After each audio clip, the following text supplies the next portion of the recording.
Um, I would like to start with the person that matters the most. Madisyn, she was a kind soul.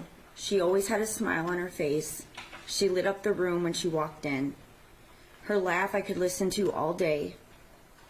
It was infectious. Her big sister skills were undeniable, and she took that role very seriously. Madisyn was smart, funny, loving, passionate, determined, and genuine. Her expectations were high, and at times we needed to let her fall. She needed to be reminded that not everything is perfect, even if she wanted it to be. Madisyn had an influence that most never achieved. Sometimes I would listen to a poem she wrote or watched her create art with no tracing, just pure talent. She would talk about college and what majors she would like to do and what would be most helpful to society. The passion that she had for everything and everyone was remarkable. I would catch myself watching her and thinking to myself, how lucky am I? I'm the one that gets to be her mom. What did I do to deserve a perfect person? She will be the best thing to ever happen to me at such a young age myself. I grew up because of her. We grew together.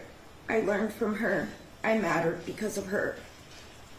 From the moment she was born, I promised myself that I would be there no matter what.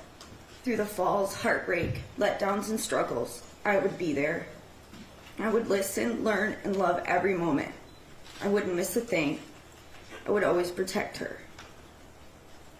On November 30th, 2021, exactly 17 years, 6 months, and 13 days made me break my first promise, and it will hurt for eternity. As her mom, I didn't protect her. First, I'd like to say thank you to the prosecution team. I say thank you to you all. Saying thank you really doesn't seem enough anymore. The countless hours you've worked, the time away from your family, and always taking our feelings into consideration.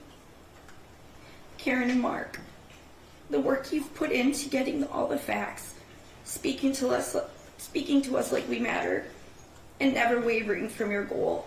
It speaks volumes of the people you are, and I'm proud to call you a part of Madisyn's voice. Advocates and Jen, I'm not sure where to start. You've all seen me hit points in this tragedy that some days I wasn't sure who I was. One minute I'm laughing, next I'm crying, and sometimes I'm just silent. Either way, one thing stayed consistent. You always listened. Jen, you're not just a friend, you are family. My mind keeps going back to something during the trials. Something that is almost on repeat like a broken record. It's something as a mother I can't understand, and honestly, I don't think any mother would understand. It was when Jennifer said, I wouldn't do anything different. I'm putting a little emphasis on different, as I know life throws us things that are out of our control. But life takes turns and eventually puts them back in our control. Like giving you a hint when something needs to change. I want to compare a few things to see through my perspective, as I know things are different about the events and how we see them from the events on November 30th.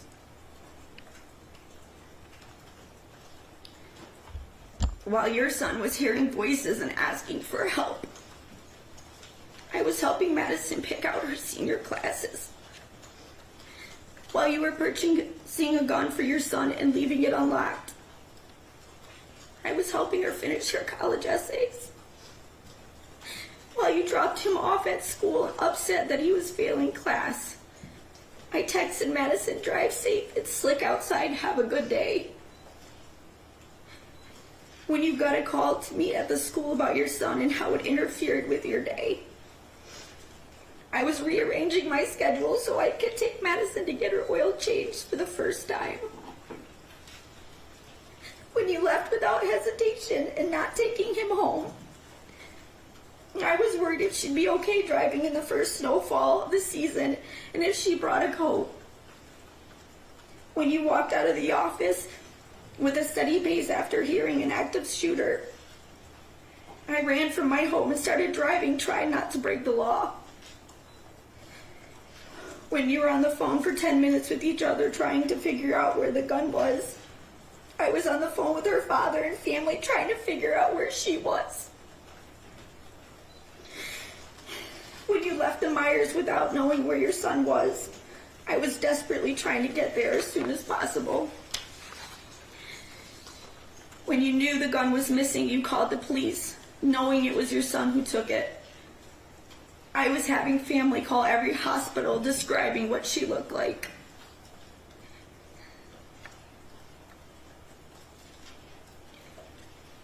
When you texted, "Ethan, don't do it," I was texting Madisyn, "I love you, please call Mom." When you found out about the lives your son took that day, I was still waiting for my daughter in a parking lot. When you questioned the reasoning on why you would do this, I was questioning if I was doing enough to find her. When you got a chance to speak with your son, seeing him alive and showing no support, I was watching families reunite with their children, waiting for my moment. When you asked him why, I was waiting for the answer onto why the last bus never came. When the police showed up at your house, you didn't understand why they were there. And I was asking police if they checked every possible location and if I could go search too. When you texted about not losing your job and you needed a lawyer, I was still calling my daughter because she came first in all parts of my life. When you could leave your house, I was still a prisoner in Myers. When you worried about what people thought of you and feeling threatened, I was learning your son threatened my daughter and fatally shot her in the head. When you drove to get your burner phones for communication, I was laying on the floor in Myers for hours crying because I forgot how to speak. When you checked into your first hotel, I was telling Madisyn's 11-year-old sister she was gone. When you cared more about yourself and getting alcohol and supplies, I was identifying my daughter in a medical office wishing I could take her place. While you were hiding, I was planning her funeral. And while you were running away from your son and your responsibilities, I was forced to do the worst possible thing a parent could do. I was forced to say goodbye to my Madisyn. We all see things different. Some prioritize and some don't. Accountability can only be given if you actually try it in the first place. As a parent, we all make mistakes. This is a normal way of life. Usually when mistakes happen, we learn from them. We try to fix it or talk it over. But continuing to make the same mistake over and over again is no longer a mistake, it's a choice. That becomes a decision. Those decisions that you made ultimately took my daughter's life. Because you decided that you didn't want to parent and listen to your son. You took the right away for me to be a mother. You do not get to decide that. You do not get those privileges. You are not above anyone. I love being a mom. It's the one thing that I'm truly great at. You cared more about your well-being than the one life that you should put above anyone, your child. And because of that, you both took 4 beautiful children away from this world. Being a parent is the part of life that you should hold to the highest level.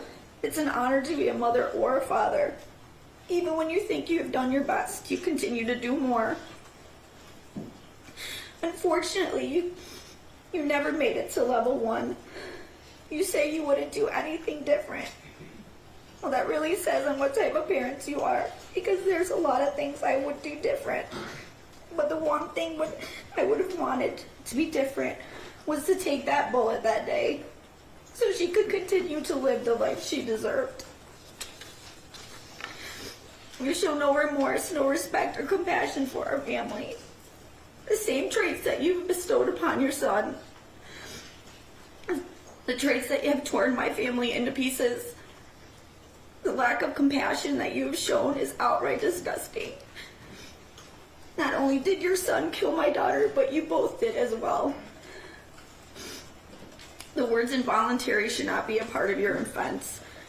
Everything you did that day, months prior, and days after were voluntary acts of your son to commit a murder. Not just one, but multiple. Shaking your head during a verdict is the utmost disrespectful thing I have ever witnessed. At that moment, you felt your life is more valuable than my daughter's. I will say that will never be true. You created a life that you took for granted. You decided that parenting wasn't a priority. Putting your child first should be the only priority. You didn't, and because of that, I've lost my daughter. I had to get answers after her death. Watching the video, hearing testimony on how your son executed my daughter, watching him put the gun to her head as she covered her head and pulled the trigger. Seeing pictures of her laying in her own pool of blood, knowing her body sat there for hours, that rigor mortis had already started to set in. So that when I identified her, her body was in a state I couldn't imagine. Hearing her sister scream over and over again night after night, watching her family and her friends fall apart. You created all of this.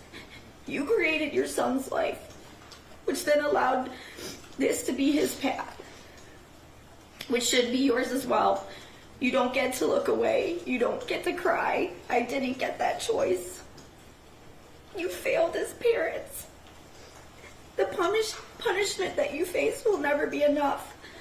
It will never bring her back. It will never be a loss that you have suffered, and it will never heal the pain. Because one day you're going to be able to see your son, visit, hear his voice, possibly laugh, maybe see him grow. I will never see that again. The so-called loss that you say you have suffered doesn't even compare to the loss of a child. Your Honor, I request that the maximum sentence be enforced, as it will never come close to the life sentence I was given. A life sentence that I didn't ask for, but a choice that was made for me. A life that I will suffer because of their negligence. Thank you. Thank you for being